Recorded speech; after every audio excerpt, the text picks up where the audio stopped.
மகாராஜா, இது அநியாயம் தானே? 7 வருஷங்களுக்கு முன்னாடி இந்த அப்பாவி பையனை கோவில்ல யாருக்கும் தெரியாம சாகட்டும்னு ஈவு இறக்க இல்லாம விட்டுட்டு போயிட்டாங்க. அப்ப இந்த தாய்ப்பாசம் எங்க போச்சு? அப்ப இந்த இதயம் ஏன் துடிக்கல?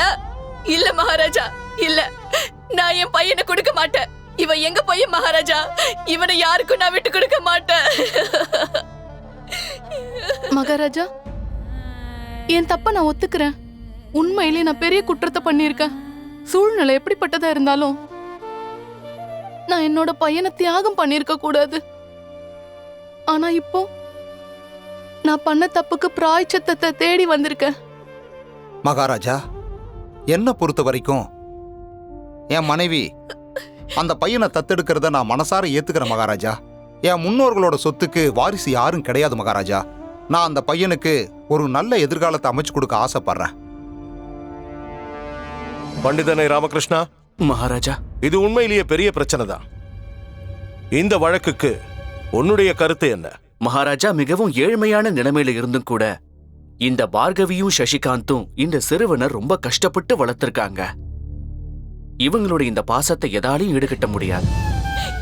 அவங்க பெற்றெடுக்காத குழந்தைங்கிறதுக்காக அவங்க வளர்த்த குழந்தைய அவங்க கிட்ட இருந்து பிரிக்கிறது நிச்சயம் அநியாயமா தான் இருக்கும் அரசே. புராணங்கள்ல கூட பகவான் ஸ்ரீ கிருஷ்ணருடைய பெற்றோர்களுக்கான அதிகாரம் தாய் யசோதைக்கும் தந்தை நந்தனுக்கும் தான் கொடுக்கப்பட்டது. தேவகிக்கோ வாசுதேவருக்கோ கிடையாது. பெற்றெடுத்தவங்க என்னவோ அவங்களா இருக்கலாம். ஆனா புராணங்கள்ல பெற்றவங்களை விட குழந்தையா பாவிச்சு வளர்த்தவங்களுக்கு தான் அதிக அதிகாரம் கொடுக்கப்பட்டிருக்கு. அதுதான் உண்மையான பாசமும் கூட. இது பொய் மகாராஜா, சுத்த பொய். பண்டிதர் ராமகிருஷ்ணனோட கருத்தை ஏத்துக்க முடியாது. ஏன்னா என்னோட சின்ன வயசுல என் சித்தி தான் என்ன தாளாட்டி சீராட்டி வளர்த்தாங்க, என் மேல பாசத்தை பொழிஞ்சாங்க. அப்படி இருந்தாலும் நான் என்னோட சித்திக்கு தாய் ஸ்தானத்தை கொடுக்க முடியுமா? என்ன பெத்தவங்களை விட்டு கொடுக்க முடியுமா?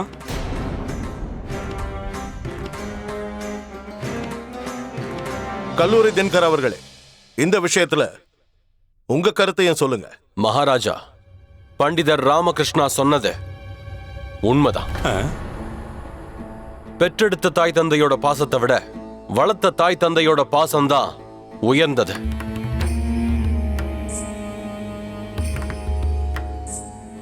எல்லாம் நாசமா போச்சு. இவன் தன்னோட சின்ன வயசு நட்பை புதுப்பிக்கிறான் போல இருக்கு. இருந்தாலும் நாம பார்கவி மற்றும் சசிகாந்தோட நிலைமையையும் புரிஞ்சுக்கிட்டாகணும். அவங்கள உதாசீனப்படுத்தினா வளர்த்த தாய் தந்தையோட அந்த பையனுக்கு நல்ல எதிர்காலத்தை அமைச்சு கொடுக்க முடியாது. ஆஹா, இப்பதான் போன உயிர் திரும்பி வந்துச்சு. எதிர்காலத்துல இப்ப என்ன பிரச்சனை வந்தது? அதோட அத மையமா வச்சு நம்ம நிகழ்காலத்தை அவமதிக்க கூடாதே. அந்த சிறுவனுடைய எதிர்காலத்தை யோசிச்சு பாருங்க அரசே. அவன் கண்களை பாருங்க, எவ்வளவு உருகிறான் பாருங்க. தன்னை வளர்த்தவங்க மேல அவன் உயிரையே வச்சிருக்கான். மகாராஜா, சிறுவர்கள் அவங்க விளையாடுற பொம்மைகள்லயே பாசம் வச்சிருப்பாங்க. அதே மாதிரி இவன் தன்னை வளர்த்தவங்க மேல பெரிய அன்பு வச்சிருக்கான். அப்படி இருக்கும்போது இவங்க கிட்ட இருந்து அந்த பையனை எப்படி பிரிக்க முடியும் அரசே? நான் பார்கவி மற்றும் சசிகாந்தோட உணர்வுகளை தட்டி கழிக்கல. ஆனாலும் என்னோட கேள்வி உண்மையான தாய் தந்தையரை பத்தி இல்ல, அந்த பையனோட எதிர்காலத்தை பத்தி தான் கேக்குறேன். பார்கவியாலையும் சசிகாந்தாலையும் இந்த பையனுக்கு நல்ல கல்வியை கொடுக்க முடியுமா? நல்ல உடைகள், ஆரோக்கியமான உணவுகளை கொடுக்க முடியுமா? ஒளிமயமான ஒரு வாழ்க்கையை இந்த பையனுக்கு கொடுக்க முடியுமா? வெறும் மீனம்மாவாலையும் ரவிசங்கராலையும் மட்டும்தான் இந்த பையனுக்கு ஒரு வசதியான வாழ்க்கையை அமைச்சு கொடுக்க முடியும் மகாராஜா. ஒரு விஷயத்தை ஒத்துக்கிறேன், மீனம்மா அந்த பையனை அனாதையா விட்டுட்டு போனது பெரிய தப்பு தான். ஆனா அவங்க அந்த தப்பை திருத்திக்கிட்டு பிராயச்சித்தம் பண்றதுக்கு தயாரா இருக்காங்க. ஆனா இந்த பச்சாதாபம் 7 வருடங்களா எங்க போச்சு? மீனம்மாவாலையும் அவர் கணவராலையும் ஒரு குழந்தையை பெற்றெடுத்துக்க முடியலங்கிறதுனால அவங்க அனாதையா விட்டுட்டு போன சிறுவனை இப்ப மறுபடியும் உரிமை கொண்டாடுறாங்க. ரொம்ப சுலபமா இந்த பண்டிதர் ராமகிருஷ்ணா மீனம்மாவோட தாய் பாசத்து மேலேயே ஒரு கேள்வியை எழுப்பியிருக்காரு. ஆனா மகாராஜா, ஒரு நொடியாவது அந்த தாயை பத்தி நாம கொஞ்சம் சிந்திச்சாகணும். இந்த நிறைஞ்ச சபையில அந்த தாய் தன்னோட தவற ஒத்துக்கிட்டாங்க. திருமணத்துக்கு முன்னாடியே ஒரு குழந்தைய பெத்தெடுத்ததா சொன்னாங்க. அதனால சொந்த மகனை அடையணுங்கிறதுக்காக எவ்வளவு தூரம் வேணாலும் அவங்க போவாங்க அப்படிங்கிறது தான் உண்மை மகாராஜா. மகாராஜா, நீங்க அந்த பையனோட எதிர்காலத்துக்காக ஒரு நல்ல முடிவை நீங்க நிச்சயம் எடுத்தாகணும். கண்டிப்பா கண்டிப்பா.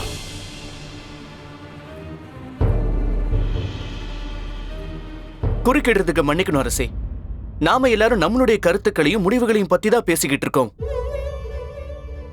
அந்த சிறுவனுடைய நிலைமைய பாருங்க. அவன் மனசுல என்ன இருக்குன்னு கேட்கலையே. அது என்னங்கறத நாம தெரிஞ்சுக்கவாது முயற்சி பண்ணணும். 7 வயசு சிறுவனா இருக்கிற அந்த பையன் தன்னோட எதிர்காலத்தை பத்தி எப்படி சரியான முடிவை எடுக்க முடியும்? இப்ப அந்த பையன் கிட்ட கேட்டா பார்கவியோடையும் சசிகாந்தோடையும் தான் இருப்பேன்னு சொல்லுவான். மகாராஜா, நீங்க இன்னைக்கு உண்மையான தாய் கிட்ட தான் அந்த பையன் இருக்கணும்னு நீங்க தீர்ப்பு வழங்கினா அந்த பையன் நிச்சயம் வேதனைப்படுவான், அழுவான். ஆனா கொஞ்சம் வருஷங்கள் போன உடனே அவங்கள மறந்துடுவான். அப்புறம் இந்த பையனோட மனசுல மீனம்மா தேவியும் ரவிசங்கரும் மட்டும்தான் இருப்பாங்க. அவங்களதான் இந்த பையன் மொத்த உலகமாவும் நினைப்பான். ஏண்டா மணி, ஒரு பக்கம் இந்த பண்டித ராமகிருஷ்ண பாச பிரச்சனைக்கு தான் மனசுல இருந்து முடிவுகளை எடுத்துக்கிட்டு இருக்காரு. ஆனா இந்த கல்லூரி அப்படி இல்ல, தன்னோட அறிவை மட்டும்தான் பயன்படுத்துறாரு. ஆனா நம்ம கிட்ட ஒரு கிளை இருக்கே, அது அறிவாலையும் யோசிக்காது, மனசாலையும் யோசிக்காது. மூளை இருந்தா தானே யோசிக்கிறதுக்கு. இப்ப யாருக்கு வெற்றி கிடைக்க போகுதுன்னு பார்க்கணும். அறிவுக்கா இல்ல மனசுக்கா? பல வருஷங்களுக்கு அப்புறம் இப்படி ஒரு சங்கடமான நிலைமை நம்ம எல்லார் முன்னாடியும் வந்திருக்கு. இந்த சின்ன பாலகன், இந்த அப்பாவி பாலகன், அவனுடைய 2 தாயார்களோட அரவணைப்பிலையும் வளர்றதுக்கு வாய்ப்பு இல்லையா? மீனம்மா தேவி கிட்ட தான் இத்தனை வருஷமா வளர்த்த அந்த பாலகனை ஒப்படைச்சதுக்கு அப்புறமும் பார்கவி தேவியும் சசிகாந்தும் அந்த பாலகனை சந்திக்க வந்து போக முடியாதா? அவங்க தொடர்புல இருக்கலாமே. 2 பேரும் ஒரே கிராமத்தை சேர்ந்தவங்க தானே. இதுக்கெல்லாம் வாய்ப்பு இருக்கா இல்லையா பண்டிதனே ராமகிருஷ்ணா? இல்ல மகாராஜா, அப்படி செஞ்சா அந்த பையனுக்கு தான் பாதிப்பு ஏற்படும். அவனோட மனநிலையும் பாதிக்கும். யாரை ஏத்துக்கிறதுன்னு அவன் குழப்பமாயிடுவான். ஆமா மகாராஜா, அதுவும் உண்மைதான். ஏன் ஆலோசனை பிரகாரம் அந்த பையனை மீனம்மா தேவி கிட்ட ஒப்படைக்கிறது தான் சரி. அப்புறம் பார்கவியும் சசிகாந்தும் ஊரை விட்டு வேற எங்கேயாவது போய் தான் வாழ்ந்தாகணும். ஏன்னா அவங்களோட நிழல் கூட அந்த பையன் மேல படக்கூடாது. அப்பதான் அந்த பையன் மீனம்மா தேவியையும் ரவிசங்கரையும் முழுமையா ஏத்துப்பான். அப்புறம் ஒரு புது வசதியான வாழ்க்கைய வாழுவான். மகாராஜா, இதெல்லாம் ரொம்ப... மகாராஜா, இப்போ இந்த முடிவை நீங்க தான் எடுத்தாகணும். நீங்களே இந்த பையன் யார் கூட இருக்கணுங்கிறத சொல்லிடுங்க. இந்த ராஜ்யத்தோட மகாராஜாங்கிறதுனால எதிர்கால சந்ததிகளோட நன்மைக்காகவும் எதிர்காலத்துக்காகவும் நான் ஒரு நல்ல முடிவை எடுத்தாகணும். பார்கவி தேவி, நான் இப்ப உங்ககிட்ட ஒண்ணு கேட்கிறேன். உங்களுக்கு உங்களோட மகனின் எதிர்காலம் நல்லா இருக்கணுங்கிற ஆசை இல்லையா? ஆசை இருக்கு மகாராஜா. அப்ப என்னோட முடிவை சொல்ற கேளுங்க. இந்த பாலகனை மீனம்மா தேவி கிட்ட ஒப்படைச்சாகணும். வேண்டாம் மகாராஜா, எங்க பையனை எங்க கிட்ட இருந்து பிரிச்சிடாதீங்க. மகாராஜா, இது அநியாயம். பழத்தவங்க கிட்ட இருந்து குழந்தைய பிரிக்கிறதுங்கிறது ரொம்ப தப்பானது. இதை என்னால ஏத்துக்க முடியல. பண்டிதனே ராமகிருஷ்ணா, ரொம்ப கஷ்டப்பட்டு தான் நானும் இந்த முடிவுக்கு வந்திருக்கேன். அவங்களுடைய வேதனை எனக்கு நல்லாவே புரியுது. இத்தனை வருஷமா இந்த பாலகனை அவங்க வளர்த்திருக்காங்க. எனக்கு வருத்தமா இருக்கு. இருந்தாலும் என்னால உணர்ச்சி வசப்பட்டு எந்த முடிவையும் எடுக்க முடியாது. இப்ப கேள்வி, அந்த பாலகனோட எதிர்காலத்தை பத்தினது.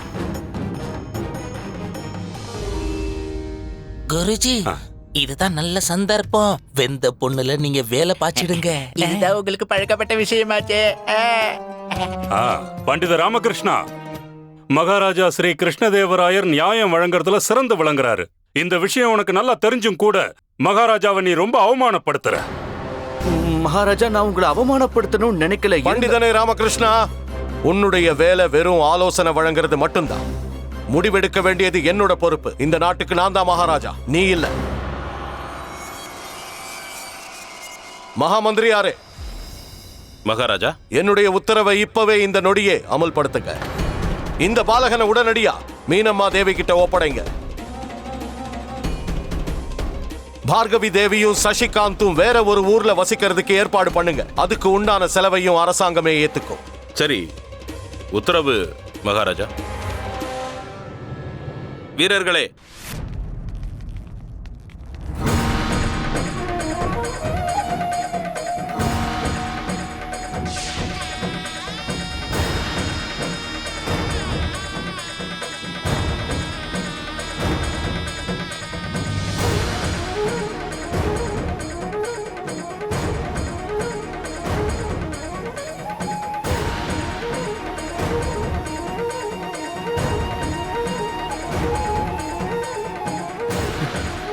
இது அநியாயம். நிறுத்த சொல்லுங்க மகாராஜா. இதை என்னால பார்க்க முடியல. என் மனசு இதை ஏத்துக்க மறுக்குது. ஒரு தாயையும் பிள்ளையும் பிரிக்கிறது மகா பாவம். இதை நான் ஏத்துக்க மாட்டேன். இதை நீங்க செய்யக்கூடாது அரசே. எச்சரிக்கிறேன் பண்டித ராமகிருஷ்ணா, உன்னோட வார்த்தைகளை நீ கட்டுப்படுத்திக்க. மகாராஜா சொன்னது உனக்கு கேட்கலையா? உன்னோட வேலை வெறும் ஆலோசனை சொல்றது மட்டும்தான்.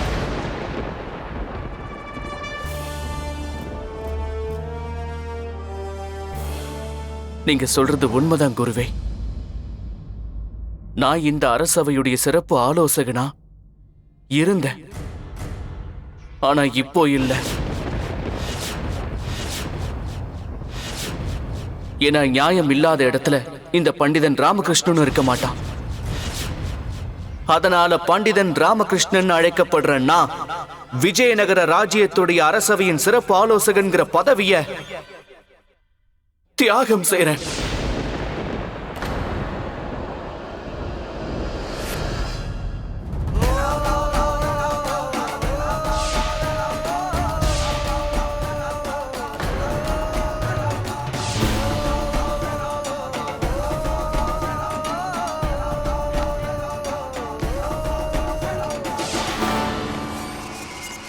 ஒரு வழியா ராமகிருஷ்ணன் தன்னோட பதவியை விட்டு விலகி போயிட்டான்.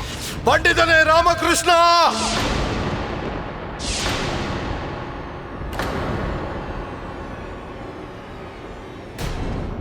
உன்னுடைய மகாராஜாவுக்கு முதுக காட்டுற அளவுக்கு உனக்கு தைரியம் வந்துருச்சா?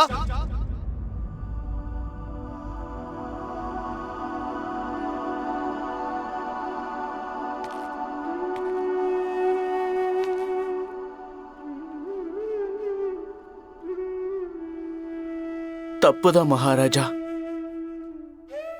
உங்ககிட்ட அப்படி நடந்துக்கிற தைரியம் எனக்கு கிடையாது.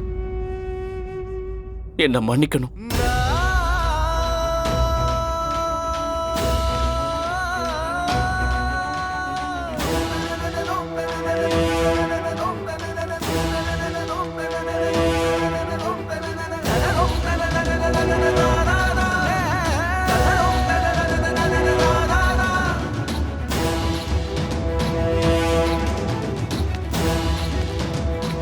மகாராஜா, நான் சொல்றது கேளுங்க. மகாராஜா,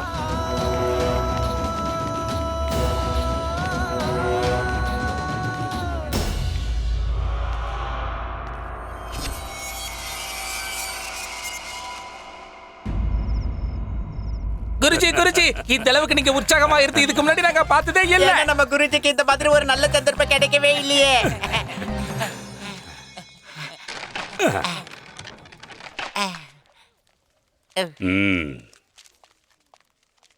ரொம்ப நாள் காத்திருந்ததுக்கு அப்புறம் இந்த விஷயம் நடந்திருக்கு. ஒரு வழியா என் கனவு நிறைவேறிடுச்சு. பண்டிதன் ராமகிருஷ்ணன் தானாவே தன்னோட பதவியை விட்டு விலகிட்டான்.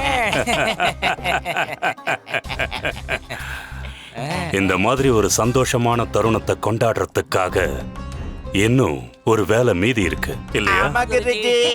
வாங்க இருங்க. பண்ண போறா.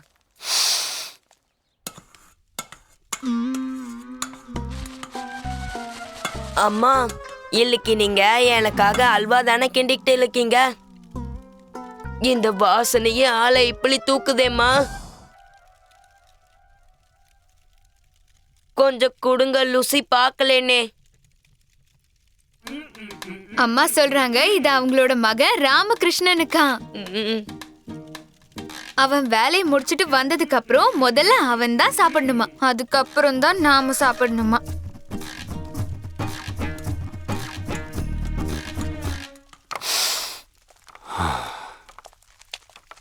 ஆஹா, ரொம்ப அருமையான வாசனை வந்துகிட்டு இருக்கு.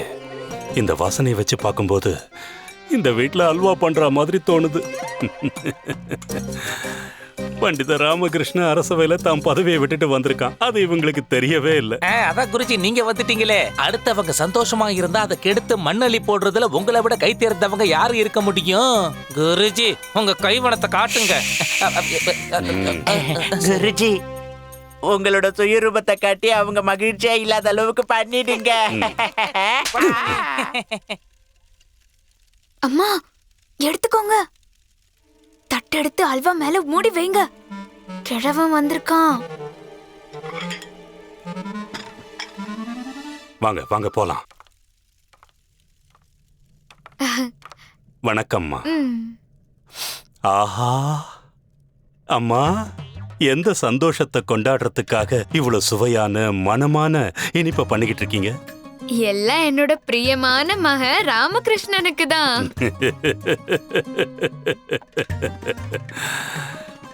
பண்ணுங்க. பண்டித ராமகிருஷ்ணன் இனிப்பு சாப்பிடுறது இதான் கடைசி நாளா இருக்கும். டேய் கனிமணி, பண்டித ராமகிருஷ்ணனுக்கு அரசவையில இன்னைக்கு என்ன நடந்ததுன்னு இவங்களுக்கு தெரியவே இல்லடா. என்ன நடந்தது அரசவையில? என்னோட மகன் எப்பவும் போல ஏதாவது அற்புதமான வேலையை தான் செஞ்சிருப்பான். எவ்வளவு அற்புதமான வேலை தெரியுமா அது? அத வார்த்தையால விவரிக்கிறது ரொம்பவே கஷ்டம். அவ்வளவு அற்புதமான வேலை. அவன் என்ன பண்ணான் தெரியுமா? அவசியம் தெரியணுமா? உங்க பையன் பண்டிதர் ராமகிருஷ்ண மகாராஜா ஸ்ரீ கிருஷ்ணதேவராயர வேணும்னே அவமானப்படுத்திட்டான். சிவ சிவ சிவ சிவா சிவ சிவ சிவ சிவா, என்னால சொல்ல முடியல. என்ன அவமானமா? மகாராஜாவியா? இல்ல இல்ல இல்ல இல்ல, அதுதான் உண்மை. அதை எப்படி சொல்றது? அவன் வழக்கமா இந்த மாதிரி ஏதாவது பண்ணிக்கிட்டே தான் இருப்பான். ஆனா இந்த தடவை எல்லைய மீறிட்டான். அது மட்டும் இல்லாம மகாராஜா கொடுத்த சிறப்பு ஆலோசகர் பதவியை கூட தியாகம் பண்ணிட்டான். ஆனா இந்த மாதிரி ஒரு புண்ணியமான காரியத்தை எங்க குருஜி தான் பண்ணி இருக்கணும், பண்ணலையே. குருஜிக்கு வேற வயசாகி போச்சு இல்லையா குருஜி? கூப்பிட்டீங்களா குருஜி? நான் அவனுக்கு புரிய வைக்க நினைச்சேன். மகாராஜாவை அவமானப்படுத்தி அவருக்கு முதுக காட்டிக்கிட்டு அங்கிருந்து புறப்பட்டு போகும்போது புரிய வைக்க நினைச்சேன். ஒரு மூத்த அண்ணன் மாதிரி நடந்துகிட்டேன். ஏண்டா மணி, இந்த கிழவன் அவரை போய் அண்ணன்னு சொல்றா. ஆனா செத்து போன பண்டித ராமகிருஷ்ண அப்பாவோட இந்த கிழவனுக்கு 10 வயசு ஜாஸ்தி. இப்படி தனக்கு முதுக காட்டிக்கிட்டு போக கூடாதுன்னு கோவத்துல மகாராஜா கூட சொல்லி பார்த்தாரு. உடனே அவன் மகாராஜாவுக்கு தன்னோட முகத்தை காட்டிக்கிட்டு அப்படியே புறப்பட்டு வந்துட்டான். அப்ப கூட நான் அவனை தடுக்க முயற்சி பண்ணேன். ஆனா அவன் என்னடான்னா என்ன கண்டபடி திட்டான். அதனாலதான் இங்க வந்த. தன்னோட பையன் என்ன காரியம் பண்ணிருக்காங்கிறது பெத்த தாய்க்கு தெரியணும் இல்லையா? அதை உங்ககிட்ட சொல்லணும்னு நினைச்சேன்.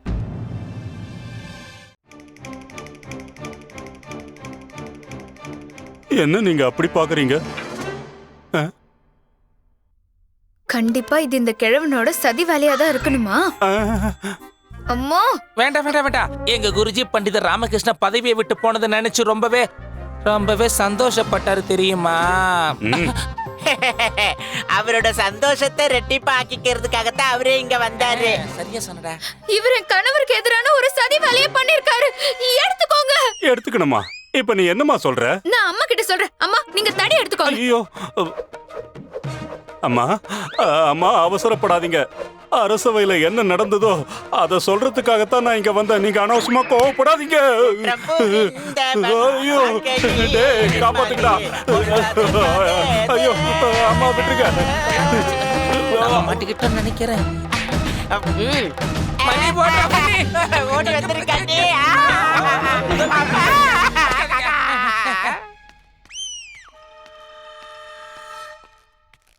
தாத்தாச்சாரி என்னமா உளறிட்டு போறாரு, அதை கேட்டீங்களா நீங்க? அவர் ஒண்ணும் உளறிட்டு போகல சாரதா. அப்படின்னா அவர் சொன்னதெல்லாம் உண்மைதானா? ஆமா சாரதா, அவர் சொன்ன ஒவ்வொரு வார்த்தையுமே உண்மையானதுதான். அதுக்கு என்ன அர்த்தம்? உண்மையிலேயே உன்னோட பதவியை நீ விட்டுட்டு வந்திருக்கலாமா? ஆமாண்டா குண்டப்பா, விட்டுட்டு வந்துட்டேன். பாத்தீங்களாமா, எதுவுமே நடக்காத மாதிரி கால் மேல கால் போட உட்கார்ந்திருக்காரு. இப்படி முன்ன பின்ன எதுவுமே சொல்லாம நீங்க பாட்டுக்கு பதவியை விட்டுட்டு வந்துடுறதா? என்ன செய்யறது? பதவியை விட முக்கியமான ஒரு விஷயம்னா அது உண்மைதான். அதனாலதான் பதவியை தியாகம் செஞ்சுட்டு வந்தேன். ஏம்மா, நீ தானே எனக்கு எப்பவும் சொல்லிக்கிட்டே இருப்ப, எப்பவும் உண்மைக்கு துணையாருன்னு. அதைத்தான் செஞ்சுட்டு வந்தேன். பதவி இருந்து என்னமா லாபம்? அதுல மரியாதை இருக்கணும் இல்லையா? இதையும் அம்மா தான் சொல்லி கொடுத்தாங்க. நானா? அம்மாவா?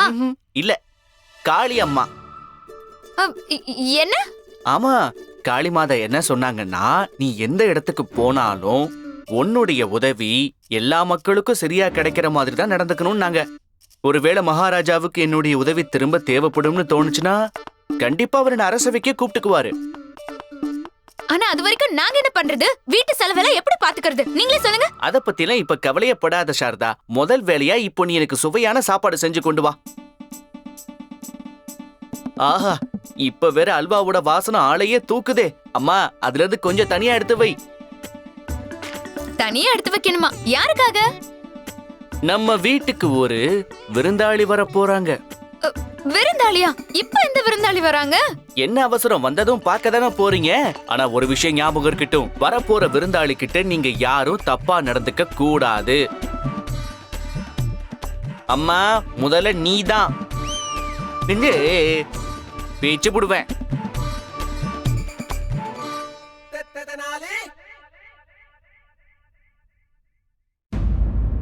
மகாராஜா, நீங்க பண்டிதர் ராமகிருஷ்ணாவை அரசவையை விட்டு வெளியேற விட்டுருக்க கூடாது. பண்டிதன் ராமகிருஷ்ணன் தர்பாரை விட்டு வெளியேறத நானும் விரும்பல. ஆனா என்ன மகாராஜா, பண்டிதர் ராமகிருஷ்ணா உங்க மேல நிறைய மரியாதை வச்சிருக்காரு. உங்களை ரொம்ப கௌரவமா நடத்துறவரு. நீங்க அவருக்கு புரிய வச்சிருக்கணும். என்ன புரிய வைக்க சொல்ற? மகாராணி சின்னாதேவி நான் பண்டிதன் ராமகிருஷ்ணனுக்கு என்ன புரிய வச்சிருக்கணும்னு சொல்ற? ஒரு அப்பாவி பாலகனை தன்னோட தாய் தந்தை கிட்ட இருந்து பிரிக்கிறது எனக்கும் பிடிக்கலதான். ஆனா அந்த சூழ்நிலையில எனக்கு அந்த பாலகனோட எதிர்காலம் தான் முக்கியமா தெரிஞ்சது. கல்லூரி தினகர் அவர்கள் சொன்னது ஒரு முக்கியமான கருத்து. ஒரு பாலகனோட எதிர்காலம் தான் எல்லாத்த விடவும் முக்கியம்னு சொன்னார். ஆனா மகாராஜா, ஆனா என்ன மகாராணி சின்னாதேவி, பண்டிதன் ராமகிருஷ்ணன் செஞ்சது மட்டும் சரியா? நிறைஞ்ச அரசபையில என்ன அவமானப்படுத்திட்டான். அப்படி நினைக்காதீங்க மகாராஜா. பண்டிதர் ராமகிருஷ்ணா என்ன செஞ்சிருந்தாலும் அவனோட உத்தேசம் உங்களை அவமானப்படுத்துறதா இருந்திருக்காது. ஏன்னா அவன் உங்களை ரொம்ப நெருக்கமானவரா பாவிக்கிறான், உங்க மேல நம்பிக்கை வச்சிருக்கான். அப்படின்னா இதுக்கு அர்த்தம் என்ன? நான் இனிமே சமையல் செய்யவே போறதில்ல. அதாவது கல்லூரி அவர்கள் பண்டிதர் ராமகிருஷ்ணா விட ரொம்ப சிறந்தவர். மகாராஜா, வெற்றி பெற்றது நான் தானே? மகாராணி திருமலாம்பா, நீ உன்னோட வெற்றியை மட்டும்தான் யோசிக்கிற, பண்டிதர் ராமகிருஷ்ணாவை பத்தி இல்ல. பண்டிதன் ராமகிருஷ்ணனை பத்தி கவலைப்பட வேண்டிய அவசியம் உனக்கு இல்ல. ஏன்னா இப்ப இந்த போட்டி கல்லூரி தினகர் அவர்களுக்கும் பண்டிதன் ராமகிருஷ்ணனுக்கும் இடையில இல்ல. பண்டிதன் ராமகிருஷ்ணனுக்கும் எனக்கும் தான் போட்டி நடக்க போகுது.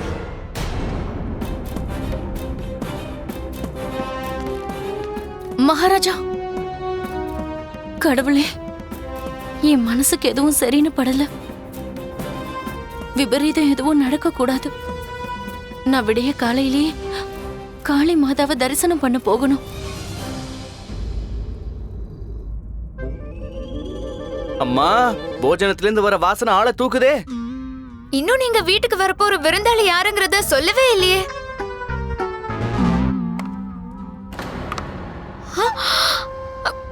இவன் தான் நீங்க சொன்ன விருந்தாளியா? ஏ கல்லு, வா வா உள்ள வா. அட வாப்பா, காலணிகளை கழட்டிட்டு வா. வாங்குறல வா.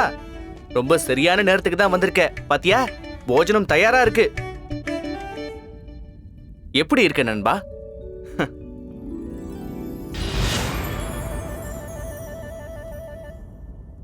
சரி வா. நான் வருவேன்னு எதிர்பார்த்தியா? ஆச்சாரியார் என் துக்கத்தை விசாரிக்க வந்த மாதிரியே நீயும் வருவேன்னு எனக்கு முதலையே நல்லா தெரியுமே. பத்தியா, அம்மா உனக்கு பிடிக்கும்னு அல்வால செஞ்சு வச்சிருக்காங்க. சரி வா, நம்ம சாப்பிட்டுக்கிட்டு மத்த விஷயங்களை பேசுவோம். வா. அட என்னப்பா நீ, கோவம் என் மேல தானே, அம்மா மேல இல்லையே. இது அவங்களே உனக்காக செஞ்ச அறுசுவை விருந்து. வா வா வா வா, உட்காரு. வா உட்காரு. உட்காரியா?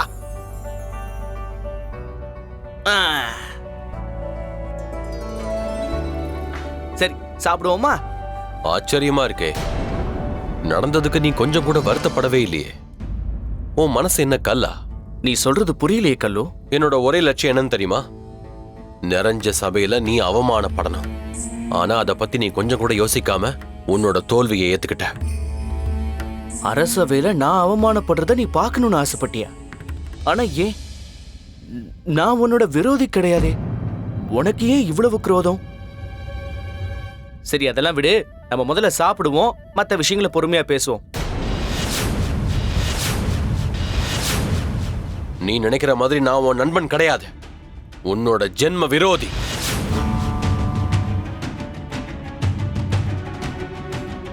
என்ன? ஞாபகப்படுத்தி பாரு. 15 வருஷங்களுக்கு முன்னால ஒரு நாள். அப்படின்னா நீங்க என்ன சொல்ல வரீங்க? நீங்க உங்க பாலிய பருவத்துல ரொம்ப புத்திசாலியா இருந்தீங்களா? அப்படித்தானே? இதுல பாராட்ட வேண்டிய விஷயம் என்ன இருக்கு? பிள்ளை கடைசியில தாய்கிட்ட தானே போய் சேர்ந்தாகணும். முட்டாள் தந்தையோட முட்டாள் மகன், முட்டாள் தந்தையோட முட்டாள் மகன். கல்லு, நான் அது ஏதோ விளையாட்டுத்தனமா சொன்னது. அறியாத வயசுல ஏதோ பேசிட்டேன். நாம எல்லாருமே அப்போ சின்ன பசங்களா தானே இருந்தோம். நீ அன்னைக்கு அவமானப்படுத்தினது என் வாழ்க்கையில அவமான சின்னமாவே மாறிடுச்சு. அன்னைக்கு நான் ஏதோ தெரியாம வார்த்தையை விட்டுட்டேன். அதனால நீ உங்க அப்பாவும் அவமானப்பட்டிருக்கீங்க. ஆனா அதுக்காக நீ இன்னுமா கோவமா இருக்க? சரி, நான் மன்னிப்பு கேட்டுக்கிறேன். தயவு செஞ்சு என்ன மன்னிச்சிரு. முடியாது ராமா.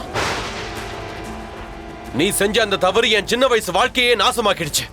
நீ பண்ண காரியத்தினால நானும் என் அப்பாவும் ஊரை விட்டே போக வேண்டியதாயிடுச்சு. என் அப்பாவோட கௌரவம் நிரந்தரமா நாசமாயிடுச்சு. அதுக்கெல்லாம் நான் உன்னை கண்டிப்பா பழி வாங்கியே தீருவேன். இன்னைக்குதான் என்னோட பகை முழுமை அடைஞ்சிருக்க. முட்டாள் நான் இல்ல ராமு, நீதான் முட்டாள். அரசவையில மகாராஜாவை அவமானப்படுத்துறது ஒரு முட்டாளால மட்டும்தான் முடியும். நீ நினைச்சாலும் அந்த அரசவைக்குள்ள உன்னால கால் எடுத்து வைக்க முடியாது ராமு.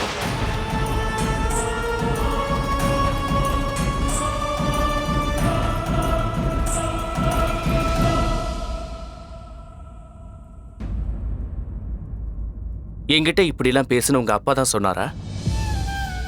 அவ்வளவு பெரிய பண்டிதரா இருந்த அவரு இப்படி கீழ்த்தரமாவா யோசிப்பாரு? கல்லு, ஒருத்தர் கீழ்த்தரமா நடத்துறதுனால நாம எந்த உயரத்துக்கும் போக முடியாதுங்கிறத தெரிஞ்சுக்க. நாம கத்துக்கிற கல்வியும் நம்ம குடும்பத்துடைய பண்பாடும் தான் நம்மள உயரத்துல கொண்டு போய் உட்கார வைக்கும். நான் அறியாத வயசுல செஞ்ச தப்புக்கு நீ இப்ப பழிவாங்க போறேன்னு சொல்லிட்டு வந்திருக்கிறது எனக்கு கொஞ்சம் கூட நியாயமா படல.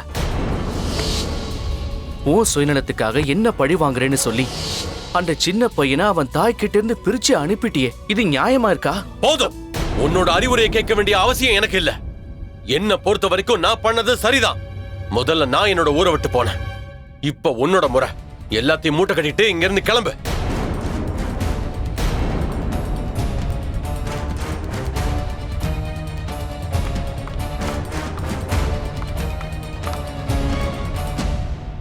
அடே மணி, இந்த கல்லூரி பண்டிதன் இப்ப பண்டித ராமகிருஷ்ண வீட்டுக்கு வந்திருக்கான் பாத்தியா? ரொம்ப வினோதமா இருக்கு. ஆமாடா. அரசபையில விரோதிங்க, ஆனா இங்க விருந்தாளியா? வா, இத போய் குருஜி கிட்ட பத்த வச்சிடலாம். நம்மளுக்கு அதான வேலை. வா வா வா.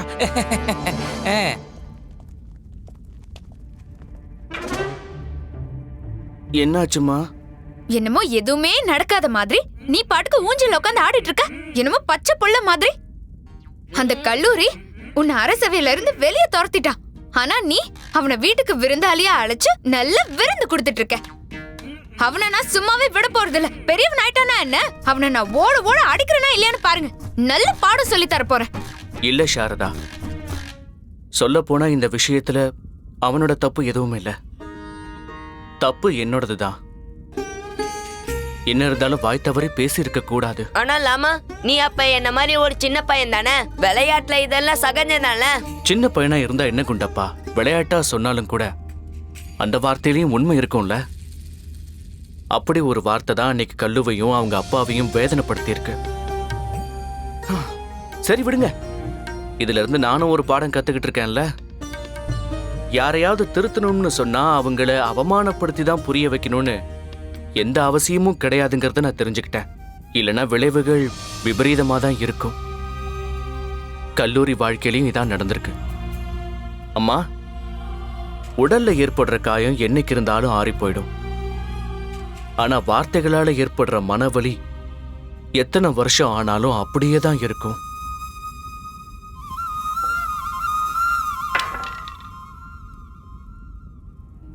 உன்னை அந்த கல்லூரி எவ்ளோ கேவலமா நடத்தினா, ஆனா நீ அவன் மேல அன்பு காட்டுற. உன்னை நினைச்சா எனக்கு ரொம்ப பெருமையா இருக்கு. நீ என்னோட மகனாச்சே. ஆமாமா, ஏன்னா என்ன பொறுத்த வரைக்கும் எனக்கு தேவையெல்லாம் ரொம்ப குறைவு. 4 ஜோடி உடைகள், 2 வேளை உணவு, உன்னோட பாசமும் சாரதாவுடைய அன்பும் தான். இதுவே பெரிய விஷயம் இல்லையா? அதெல்லாம் சரிதான். நான் கேக்குறதுக்கு பதில் சொல்லுங்க. இப்ப நம்ம என்ன பண்ண போறோம்? சாப்பாடுக்கு என்ன பண்ண போறோம்? ஐயே, நீ என்ன இன்னும் அதையே சொல்லிக்கிட்டு இருக்க? கவலைப்படாத சாரதா, நான் தான் ஒரு வழி பண்றேன்னு சொன்னல. பொறுமையா இரு, பொறுமை கொந்தளிக்காத. இப்பதானே நீங்க உங்க கோவத்தை கட்டுப்படுத்த குணப்படுத்திக்கிறேன்னு சொன்னீங்க. இப்போ உடனே என் மேல இப்படி கத்துறீங்க. அம்மா இங்க பால் இல்லாமா, நீ கவலைப்படாத. இத வாங்கிக்க கொத்துமல்லி. என்கிட்ட இந்த மாலி நிறையா இருக்கு. இத விட்டு நம்ம கொஞ்ச நாள் ஓட்டிடலாம் இல்லையா? பாத்தீங்களா இந்த வீட்டோட மூத்த பையன் எப்படி பேசுறான்னு? அதுக்கெல்லாம் எந்த அவசியமும் வராது குண்டப்பா.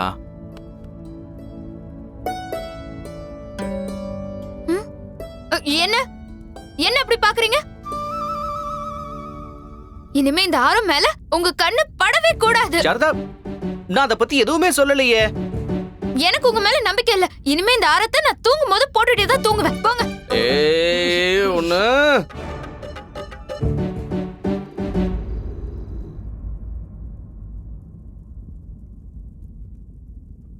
தினம் தினம் லாத்திலியான இதே பிரச்சனை தான் எனக்கு.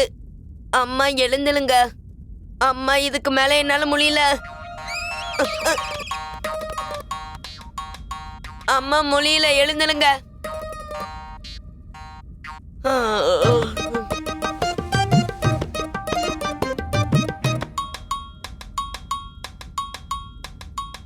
சாரதா எழுந்துல. லாமா எழுந்துல. ஐயோ லாமா எழுந்துல.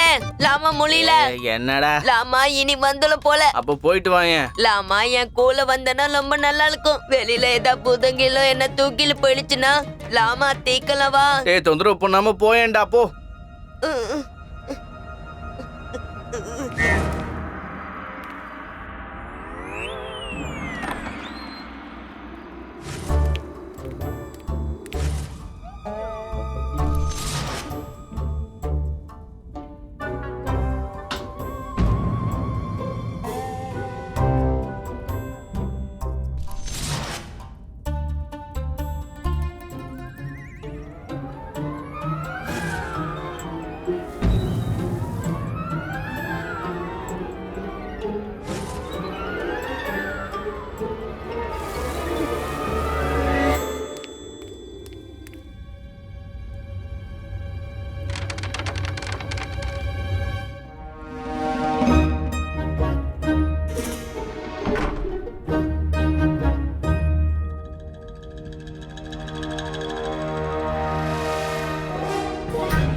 என்ன இது எப்படி கீழே விழுந்துச்சு?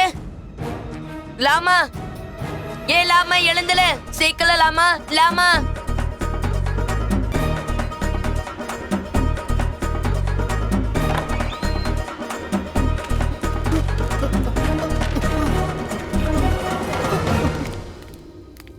இங்க யாழையும் காணுமே. தில்லுடா தில்லுடா தில்லுடா.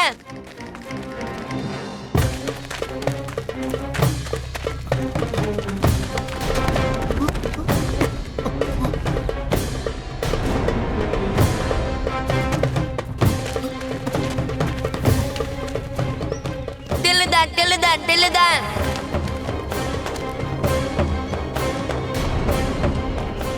திருடா யாராவது புளிங்க.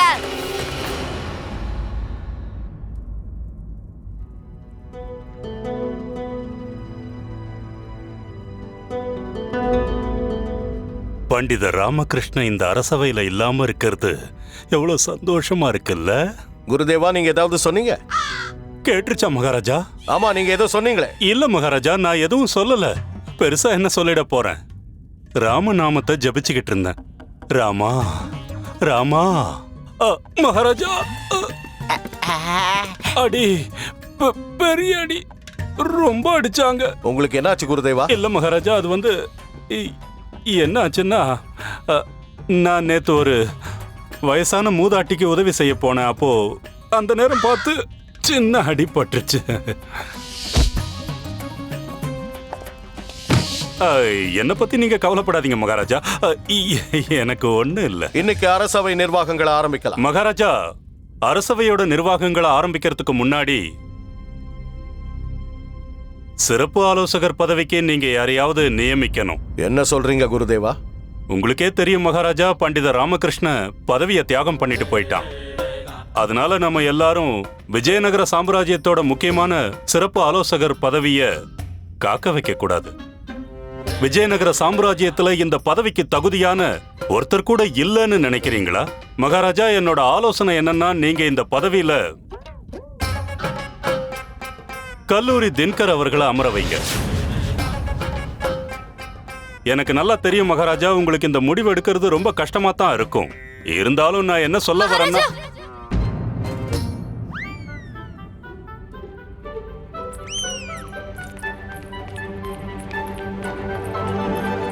குருஜி, மறுபடியும் அந்த தடி உங்களை தேடி வந்திருக்க பாத்தீங்களா? என்ன பண்ண போறீங்க?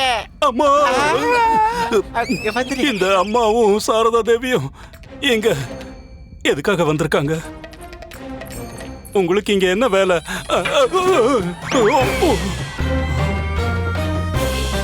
வணக்கம் மகாராஜா. அம்மாவும் வணக்கம் சொல்றாங்க. அம்மாவுக்கும் என்னுடைய வணக்கங்கள். இப்ப நீங்க ரெண்டு பேரும் இங்க எதுக்காக வந்தீங்கன்னு நாங்க தெரிஞ்சுக்கலாமா? எடுத்துக்கோங்க மகாராஜா. என்னது? நியாயம் சொல்றதுக்காக உங்க குரலை எடுத்துக்கோங்க. என்ன சொல்ற? நாங்க உங்களுக்கு முன்னாடி நியாயத்துக்காக வந்திருக்கோம். நியாயம் கொடுங்க மகாராஜா. ஆனா உன்னுடைய கணவர் ராமகிருஷ்ணனுக்கு தான் நான் வழங்குற நியாயத்து மேல நம்பிக்கையே இல்லையே. அப்படி இருக்கும்போது நீங்க ரெண்டு பேரும் எதுக்காக இங்க வந்தீங்க? மகாராஜா சொல்றது ரொம்ப சரி. வா சாரதா. மகாராஜா, என்கிட்ட ரொம்ப விலை உயர்ந்த ஒரு ஆரம் இருந்துச்சு. சாரதாக்கு அந்த ஆரம்னா ரொம்ப பிடிக்கும். அவ்வளவுதான், கதை முடிஞ்சது. வா சாரதா. மகாராஜா, எனக்கு அந்த ஆரம்னா ரொம்ப பிடிக்கும். அது திருட்டு போயிடுச்சு. எனக்கு அது திருப்பி வேணும். இப்பவே உங்க சேனையையும் உங்க தளபதி யாரையும் அதை கண்டுபிடிக்க சொல்லி அனுப்பி வைங்க. சீக்கிரம் மகாராஜா. தேவி, அந்த ஆரத்தை திருடினவன நீங்க பாத்தீங்களா?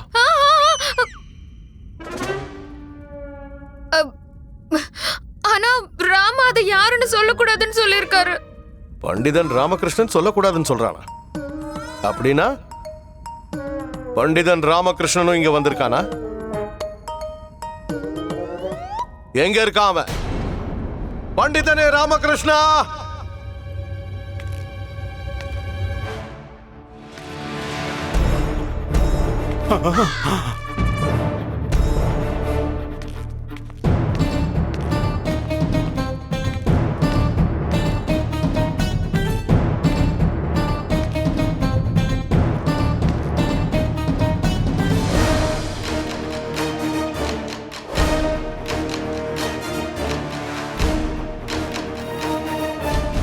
வணக்கம். சரி சரி, அந்த ஆரம் திருட்டு போனப்ப அத நீ பாத்தியா இல்லையான்னு சொல்லு. நீ அந்த திருடனை பாத்தியா? எதுக்காக இப்படி உன் தலையை ஆட்டி வித்தியாசமான பாவனைகளை காட்டிக்கிட்டு இருக்க? வாயை திறந்து தெளிவா சொல்லு. சொல்ல முடியாது. ஏன் சொல்ல முடியாது? ஏன்னா திருடனை பார்க்கவே இல்லைன்னா எப்படி சொல்ல முடியும்? அப்ப அவனை பார்த்தது வேற யாரு? குண்டப்பா தான்.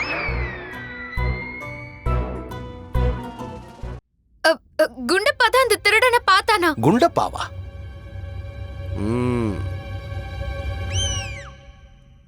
அம்மாவும் இங்கதான் இருக்காங்க, சாரதா தேவியும் இங்கதான் இருக்கா, பண்டிதன் ராமகிருஷ்ணனும் இங்கதான் இருக்கான்னா அந்த குண்டப்பா வேற எங்க இருப்பான்?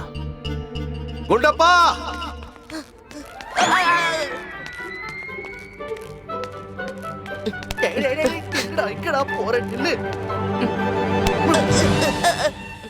வணக்கம். வணக்கம். சொல்லு குண்டப்பா, நீ திருடனை பாத்தியா? லாமா என்ன முளைக்கலாம் மகாராஜா. பண்டிதனை ராமகிருஷ்ணா, நீ ஏன் இப்படி பண்ற? அங்க போய் திரும்பி நில்லு. போ, அந்த பக்கம் போ. குண்டப்பா, நீ பயப்படாம நடந்ததை சொல்லு. நீ அந்த திருடனை பாத்தியா இல்லையா? சொல்லாதன்னு சொல்றான் மகாராஜா. பண்டிதனை ராமகிருஷ்ணா, நீ என்ன பண்ணிட்டு இருக்க? நீ போய் உன்னுடைய இருக்கையில உத்தரவாரிசை.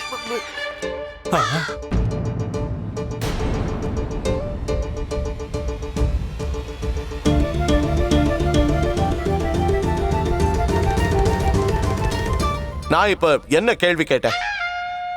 யாரு திருடினாங்கன்னு பண்டிதன் ராமகிருஷ்ணனுக்கு தெரியல. குண்டப்பாவும் திருடனை பார்க்கலன்னு சொல்றான். சாரதா தேவிக்கும் இத பத்தி எதுவும் தெரியாது. அப்ப அந்த திருடனை பார்த்தது யாரு? மகாராணி சின்ன தேவி பார்த்தாங்க.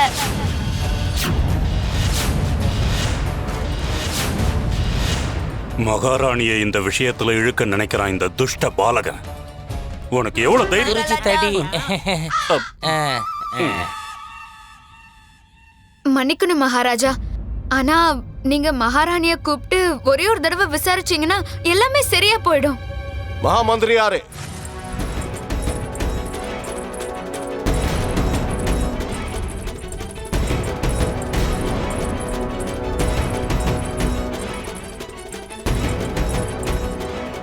மகாராணி சின்னாதேவி, நீ அந்த திருடனை பாத்தியா? அது யாருன்னு உனக்கு தெரியுமா? நான் உன்கிட்ட ஒரு கேள்வி கேட்டிருக்கேன் சின்னாதேவி, அதுக்கு பதில் சொல்லு. மகாராணி சின்னாதேவி, நீ இன்னைக்கு விடியற் காலையில எங்க போயிருந்தன்னு சொல்லு. அதுக்காவது பதில் சொல்ல முடியும்ல? சொல்றேன் மகாராஜா, நான் போனது உண்மைதான். நான் காளி மாதாவை தரிசனம் பண்றதுக்காக கோவிலுக்கு போயிட்டு இருந்தேன் மகாராஜா.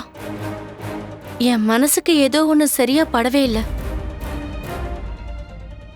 பண்டித ராமகிருஷ்ணா வெளியேறப்பட்டது, அதனால அவர் அவரோட நிம்மதியை தொலைச்சத என்னால பார்த்துட்டு இருக்க முடியல.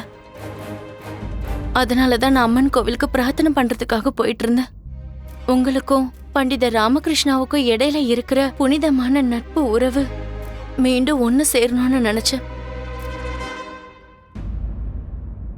சரி, நீ திருடனை பாத்தியா இல்லையா?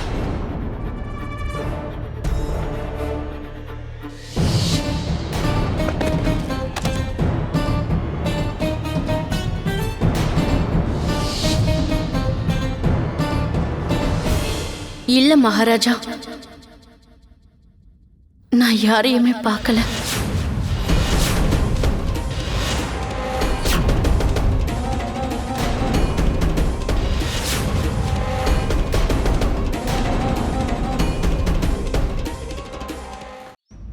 மகாராஜா, எனக்கு இப்ப என்ன தோணுதுன்னா, இது பண்டித ராமகிருஷ்ணனோட கற்பனையான கதைன்னு தோணுது.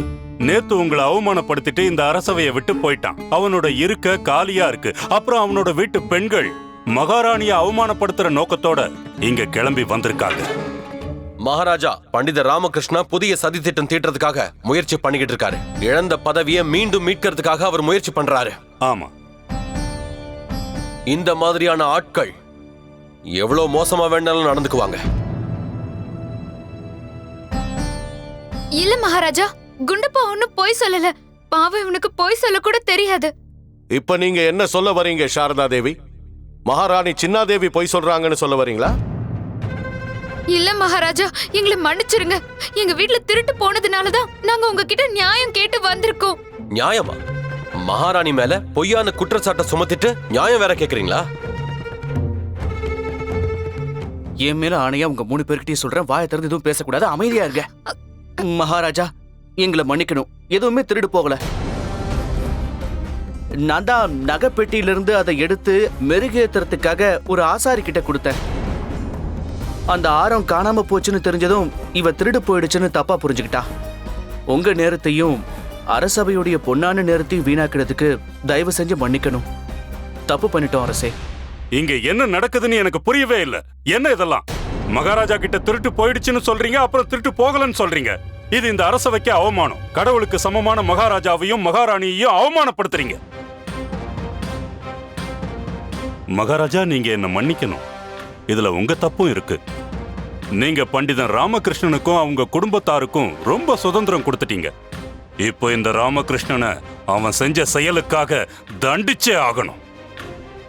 இவன் இந்த அரசவையை விட்டு இல்ல, இந்த விஜயநகர சாம்ராஜ்யத்தை விட்டு வெளியேறணும்னு உத்தரவு போடுங்க. ஆச்சாரியார் சொல்றது 100க்கு 100 சரி அரசே. என்ன நீங்க விஜயநகரத்தை விட்டே வெளியேற்றுறது தான் நியாயம். நானும் இந்த ஊரை விட்டு என்னோட சொந்த ஊரான தென்னாலி கிராமத்துக்கே போயிடுறேன். இதுக்கப்புறம் நாங்க விஜயநகரத்துல இருக்கிறதுக்கும் நான் அரசவைக்குள்ள நுழையறதுக்குமான தகுதி இழந்துட்டோம். நாங்க இன்னைக்கே இந்த ஊரை விட்டு போயிடுறோம். உத்தரவு கொடுங்க.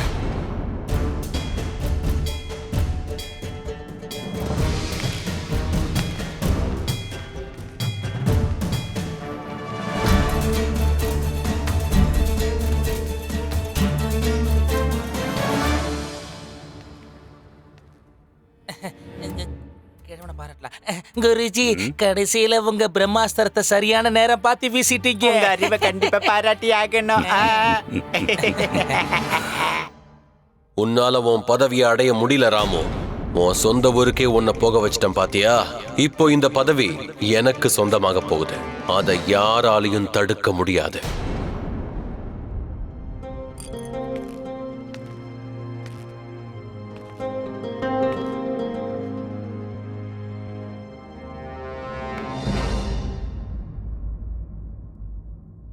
மகாராணி சின்னாதேவி, நீ என்கிட்ட பொய் சொல்லியிருக்க. ஏன்? நீ அரசவையில எல்லார் முன்னிலையிலையும் நீ அந்த திருடனை பார்க்கலன்னு சொல்லியிருக்க. அப்படி நீ சொல்லும்போது உன்னோட பார்வையை நான் கவனிச்சுக்கிட்டு தான் இருந்தேன். இப்ப கூட உன்னுடைய கண்கள் தரையை தான் பார்த்துக்கிட்டு இருக்கு. மகாராணி சின்னாதேவி, இப்ப நான் மகாராஜா கிருஷ்ணதேவராயரா இல்ல, உன்னுடைய கணவன் கிருஷ்ணதேவராயனா உன் முன்னாடி வந்து நின்னுகிட்டு இருக்க. சொல்லு, உண்மை என்னன்னு தெளிவா சொல்லு. நீ யாரை காப்பாத்துறதுக்காக முயற்சி பண்ற? அந்த உண்மை எனக்கு தெரியணும். உங்களதான் சுவாமி. என்னையா நீ இப்ப என்ன சொல்ல வர? இங்க நடக்கிற சம்பவங்களை நீங்க பார்க்க தவறிடுறீங்க மகாராஜா. உண்மையை உங்களால சரியா பார்க்க முடியல. என்ன சொல்ற?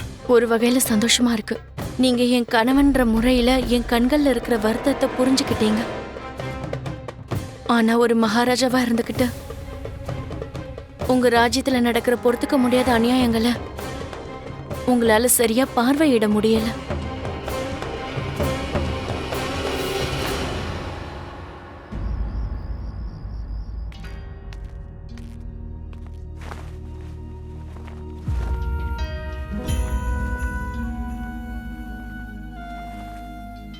இங்க இருந்து போறதுக்கு மனசே வரல. வேற என்ன பண்றது? வருத்தப்படாதம்மா.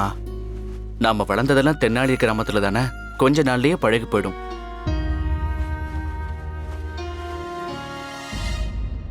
மந்திரியாரே, இன்னைக்கு ராத்திரி அரசவையில நடந்த நிகழ்வுகள்ல ஏதோ ஒரு மர்மம் இருக்கிற மாதிரி எனக்கு தோணுது. ஆனா அது என்னன்னு எனக்கு தெரியல. ஏதோ ஒரு விஷயம் என் பார்வையில இருந்து மறைஞ்சிருக்கு. மகாராஜா, எனக்கும் அப்படிதான் தோணுது.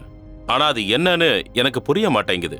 மகாராணி சின்னாதேவியும் பண்டிதர் ராமகிருஷ்ணன் நடந்துக்கிற விதத்தையும் பார்த்தா... பண்டிதன் ராமகிருஷ்ணன், மகாமந்திரியாரே, நீங்க பண்டிதன் ராமகிருஷ்ணனோட நிலையிலிருந்து யோசிக்க முயற்சி பண்ணுங்க. பண்டிதன் ராமகிருஷ்ணன் மகாராணி சின்னாதேவியை காப்பாற்ற முயற்சி பண்ணா. அதே நேரம் மகாராணி சின்னாதேவி ஒரு திருடனை காப்பாற்ற முயற்சி பண்ணா. இதுக்கெல்லாம் என்ன அர்த்தம்? மகாராஜா, ஏதோ ஒரு மர்மம் இருக்கு. எனக்கு முழு நம்பிக்கை இருக்கு. மகாராணி சின்னாதேவி அவர்கள் எக்காரணம் கொண்டு உண்மையை மறைக்க மாட்டாங்க. அதுக்கு அர்த்தம் என்னன்னா, அந்த திருடன் என்ன பண்ணி இருந்தாலும் அது கண்டிப்பா கெடுதல் கிடையாது. இன்னைக்கு மகாராணி சின்னாதேவி என் மேலையும் எனக்கு மக்கள் மேல இருக்கிற என்னுடைய பொறுப்புகள் மேலையும் கடமைகள் மேலையும் கேள்வி எழுப்பியிருக்கா. மகாமந்திரியாரே, மகாராஜா, இந்த விஷயத்தை நாம கொஞ்சம் தீவிரமா விசாரிக்கணும். அதனால நீங்களே நேரடியா போய் இதுக்கு ஒரு தீர்வு கண்டுபிடிங்க. இந்த சம்பவத்துல சம்பந்தப்பட்ட எல்லாரையுமே என் முன்னாடி கொண்டு வந்து நிறுத்துங்க. இந்த பிரச்சனைக்கு நானே ஒரு தீர்வை கண்டுபிடிக்கிறேன். எல்லா சாமான்களையும் எடுத்து வச்சாச்சு. ஆரமும் போயிடுச்சு, அதோட சேர்ந்து வீடும் போயிடுச்சு. கவலைப்படாத சாரதா. அந்த அம்மன் மேல நம்பிக்கை வை. அந்த ஆரத்தையும் உனக்கு மகாராணி சின்னாதேவி தானே கொடுத்தாங்க. போனா போகட்டும், விட்டு தள்ளு. நான் உனக்கு இன்னொரு ஆரம் வாங்கி தரேன். என்ன? வாங்க, எல்லாத்தையும் எடுத்துக்கிட்டு கிளம்புங்க. வாங்க. ஒரு நிமிஷம் இருங்க, நான் ஒரு பொருளை மறந்துட்டேன். அதை இப்பவே எடுத்துட்டு வந்துடுறேன். இப்ப என்ன?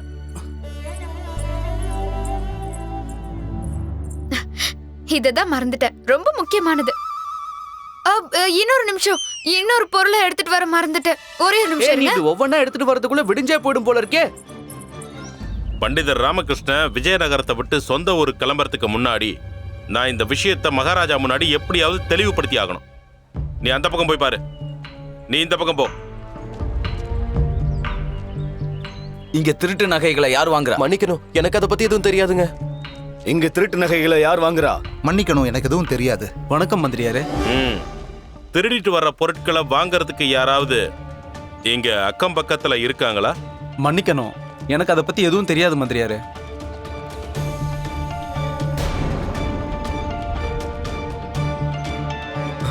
மகாமந்திரியாரே, தாங்களா? நான் உங்ககிட்ட ஒரு விஷயம் கேட்க வந்திருக்கேன். தங்க வைர ஆபரணங்களை இங்க யாரு வாங்குறாங்க? ஒருத்தர் மட்டும்தான் இருக்காரு. இந்த மாதிரி ஆபரணங்கள்லாம் அவர் தான் வாங்குவாரு. யார் அது? அது அவர்தான்.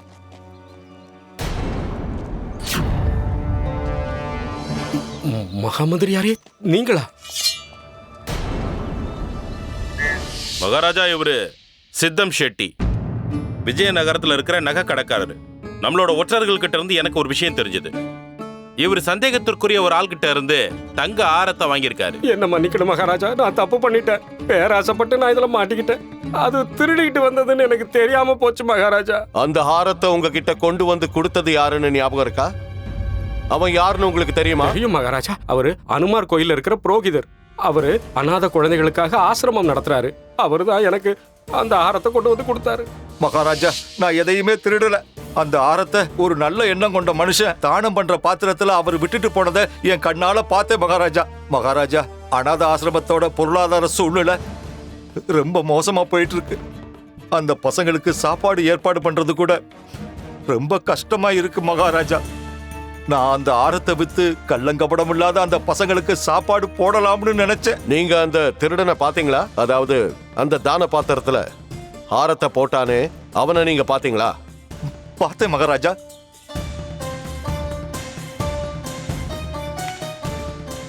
அப்படின்னா அது யாருன்னு சொல்லுங்க.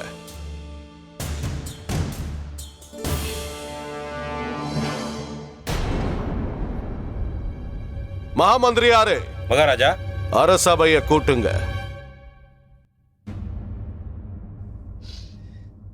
உன் மனசை தேத்திக்கோ அம்மா, நீ அழ வேண்டாம். இது சந்தோஷப்பட வேண்டிய விஷயம்தாம்மா. ரொம்ப வருஷத்துக்கு அப்புறம் நம்ம சொந்த ஊருக்கு போறோம். தென்னாலிய பார்த்து எத்தனை வருஷம் ஆச்சு?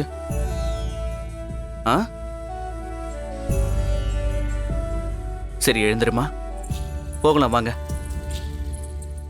எடுத்துக்கோங்க. இன்னும் எதை எடுக்க சொல்ற?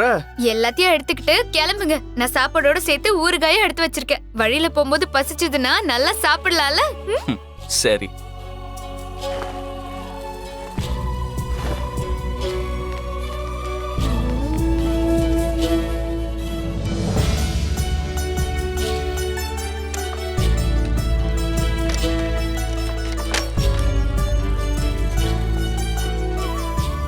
அம்மா, போகலாம் வா.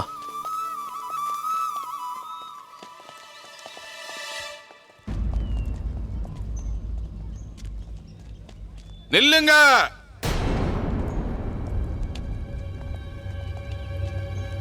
நீங்க அவ்வளவு சுலபமா போக முடியாது.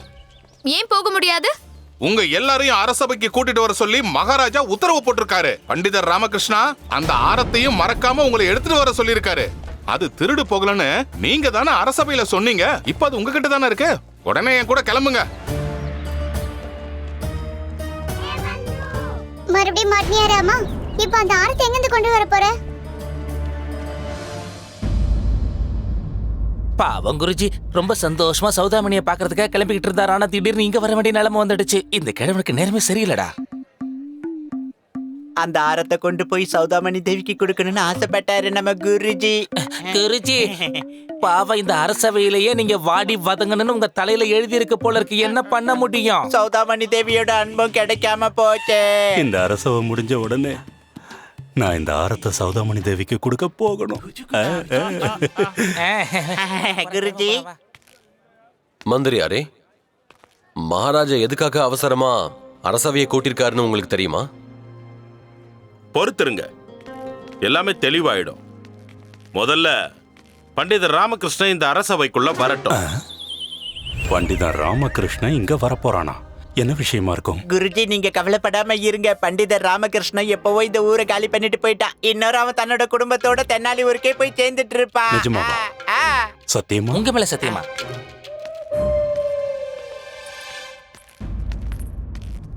பாத்தீங்களா, அவரே இங்க வந்துட்டாரு.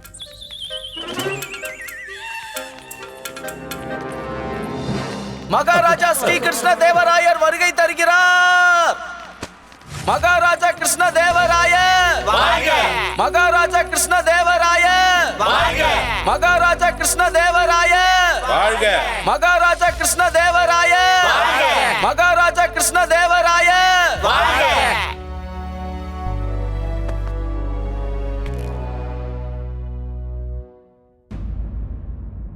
கடந்த சில நாட்களா இந்த அரசவையில விசித்திரமான விஷயங்கள் நடந்துகிட்டு இருக்கு. இந்த அவையில இருக்கிற யாரோ ஒருத்தர் என்கிட்ட இருந்து உண்மையை மறைக்கிறாங்க.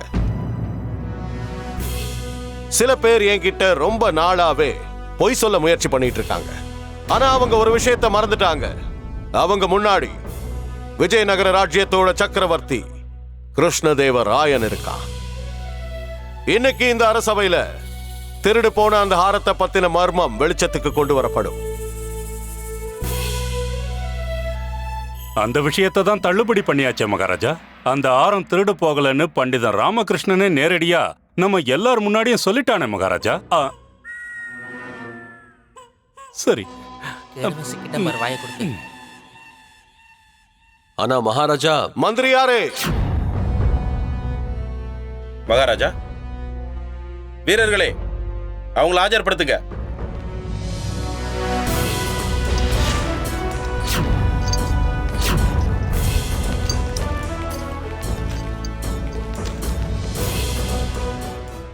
சுவாமிநாத், அரசவையில நடந்த உண்மையை சொல்றியா? அரசு கஜானால இருந்து உனக்கு பணம் கிடைக்குது. அதை வச்சு நீ அனாதை குழந்தைங்களோட செலவுகளை பாத்துக்கணும். அது ஏன் அவங்களுக்கு போய் சேர மாட்டேங்குது? என்ன மன்னிச்சிருங்க மகாராஜா. நான் ஒரு மிகப்பெரிய குற்றத்தை செஞ்சுட்டேன். என்ன தயவு செஞ்சு மன்னிச்சிருங்க மகாராஜா. மகாராஜா, அந்த பணத்தை தனிப்பட்ட விஷயத்துக்காகவும் உன்னுடைய சுயநலத்துக்காகவும் அதை பயன்படுத்திட்டல. அந்த அப்பாவி குழந்தைங்க பட்டினி கடந்து சாகட்டோன்னு விட்டுட்டு போயிருக்க. இது வெறும் குற்றம் இல்ல, மிகப்பெரிய பாவம். அந்த பாவத்துக்கான பிராயச்சித்தத்தை நீ செஞ்சே ஆகணும் மகாமந்திரியாரே. மகாராஜா, இவனை ஆயுள் கைதியா சிறைச்சாலையில் அடைச்சு வைங்க. இவனுக்கு கொடுக்கிற தண்டனையை பார்த்து இனிமே அனாதை குழந்தைகளுக்கு துரோகம் செய்யணும்னு யாரும் நினைச்சு கூட பார்க்க கூடாது. எடுத்துட்டு போங்க இவனை.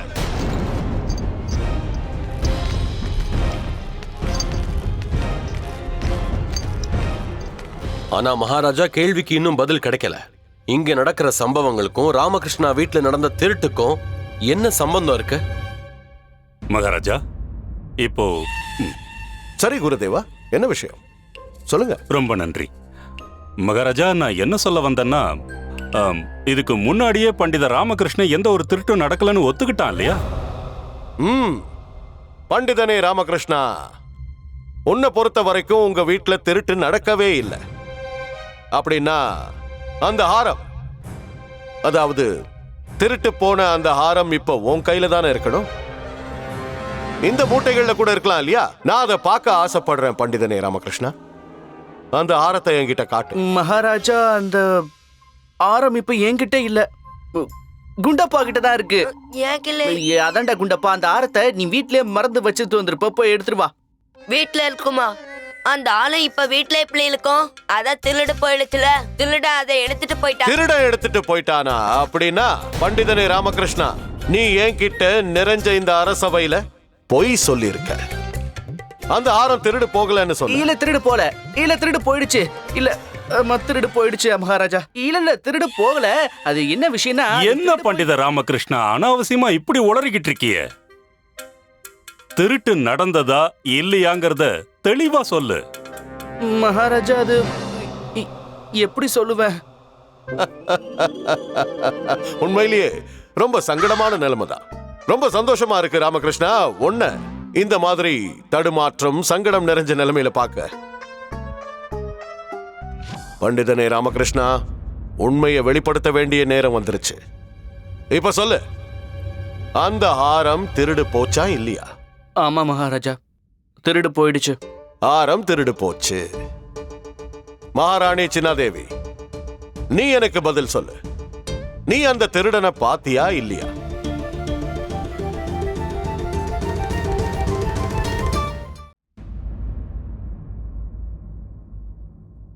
ஆமா மகாராஜா, நான் பார்த்தேன். அற்புதம், நீ திருடனை பார்த்திருக்க. அப்படி நான் சொல்லு, இந்த அரசபை கிட்ட அந்த திருடன் யாருன்னு சொல்லு. அவனோட பேரு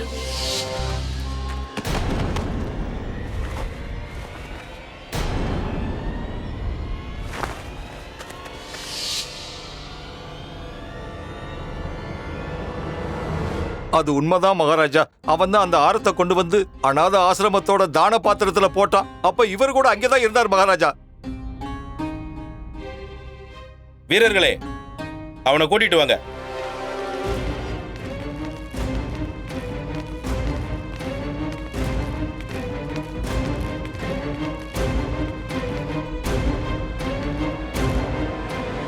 திருடன் விஸ்வநாதா? விஸ்வநாத் என்ன சொல்றாருன்னா, குதிரை வண்டி ஓட்டுற பிரசாத் அவர்கள் அவருக்கு உரிய நேரத்துல உதவி பண்ணலையா. அது காரணமா அவரோட மனைவிக்கு பிரசவ நேரத்துல கொஞ்சம் பிரச்சனை ஏற்பட்டுச்சு. அதனால விஸ்வநாத்துக்கு தேவைக்கு அதிகமாவே கொஞ்சம் பணம் செலவாயிடுச்சு. என்ன மன்னிச்சிருங்க மகாராஜா, அதை திருடினது நான் தான். பண்டிதர் ராமகிருஷ்ணா வீட்ல இருந்து அந்த ஆரத்தை நான் தான் திருடிக்கிட்டு போனேன். அதான் உண்மை மகாராஜா. அனாத ஆசிரமத்துல இருக்கிற குழந்தைங்க பட்டினி கிடக்கிறத என்னால பார்க்க முடியல. அவங்க பசியை போக்குறதுக்கு எனக்கு வேற எந்த வழியும் தெரியல மகாராஜா. அதனாலதான் இந்த குற்றத்தை செஞ்சேன். மகாராஜா, என்ன இது? எல்லாரும் கண்டபடி உளறிக்கிட்டு இருக்காங்களே. திருட்டு நடந்துச்சுன்னு சொல்றாங்க, இல்லங்கறாங்க. அப்புறம் குற்றவாளியும் குற்றத்தை ஒத்துக்கிட்டான். எனக்கு என்ன நடக்குதுன்னே புரியல மகாராஜா. உங்களுக்கு புரிய வைக்கிறேன் குருதேவா, கொஞ்சம் பொறுமையா இருங்க. நன்றி மகாராஜா. பண்டிதன் ராமகிருஷ்ணன் வீட்டுல இருந்து இந்த விஸ்வநாத் ஒரு ஆரத்தை திருடி இருக்கான். அந்த ஆரத்தை திருடிட்டு அவன் அங்கிருந்து ஓடும்போது மகாராணி சின்னாதேவி அவனை பார்த்துட்டாங்க. அவனை பின்தொடர்ந்து போயிருக்காங்க. அப்ப விஸ்வநாத் அந்த ஆரத்தை ஒரு அநாத ஆசிரமத்தோட தான பாத்திரத்துல போடுறத பார்த்திருக்காங்க. அதை பார்த்ததும் மகாராணி சின்னாதேவியோட மனசு இலகிடுச்சு. அதனாலதான் மகாராணி சின்னாதேவி விஸ்வநாத்தை காப்பாத்த நினைச்சாங்க. அதனாலதான் அவங்க அரசபையில பேசாம இருந்தாங்க. பண்டிதன் ராமகிருஷ்ணன் மகாராணி சின்னாதேவியோட மரியாதையையும் கௌரவத்தையும் காப்பாத்த நினைச்சான். அதனாலதான் பண்டிதன் ராமகிருஷ்ணன் நிறைஞ்ச இந்த அரசபையில ஆரம் திருடு போலன்னு பொய் சொன்னான். என்ன பண்டிதனே ராமகிருஷ்ணா, நான் சொன்னபடி தானே நடந்துச்சு? ஆமா மகாராஜா.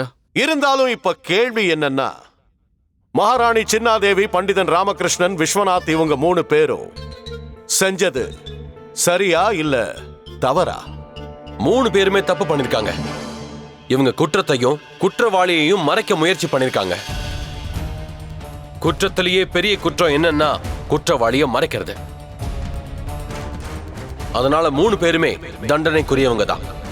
அவங்களுக்கு தண்டனை கிடைச்சாகணும்.